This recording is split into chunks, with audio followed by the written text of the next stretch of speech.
I'm Jim Kerr. I'm Charlie Burchill. We're from Simple Minds on Virgin Radio.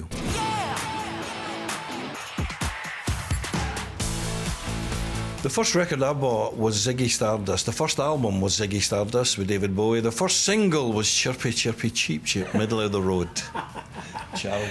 Oh, I've got a better one than that. First album I bought was Man Who Sold the World, David Bowie. And the first single I bought was Benny Hill's Ernie, the Fastest Milkman in the West.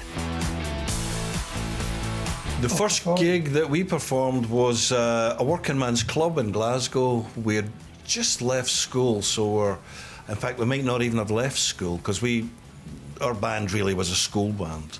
So we were not quite 16. First paid job I had, I was a plumber, but I lasted for a day. And then I did eventually become a plumber again, but I was it one day.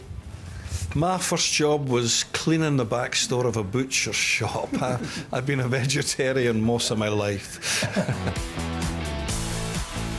The first time Charlie met, I'll never forget it, because we'd just moved into a housing scheme in Glasgow. They were still building it, and went out to play the very first day, and Charlie was in the street. We grew up in the same street in Torrey Glen, Glasgow. Did Celtic not win the European Cup that time? They did, yeah. I think they did, that's it, Jim. So that was a big deal. It was, I always remember Jim being, even at that age, very charismatic.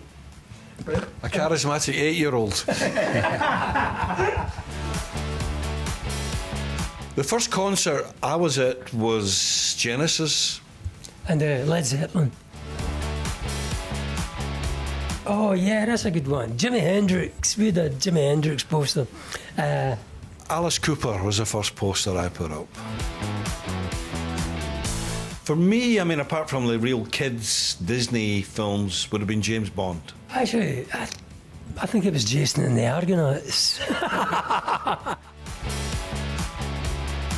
Well, I was just talking about that. The first football game I went was a friendly between our team, Charlie and I both support Celtic, and Manchester United. It was a pre-season friendly. Celtic won 4-1. Manchester United fans always say, yeah, it was just a friendly. I say, too right, it would have been 7 if it was a serious game. But that was my first game. Well, mine was less glamorous, Jim. I was Dunfermline Celtic, and it was 2-0 to Celtic.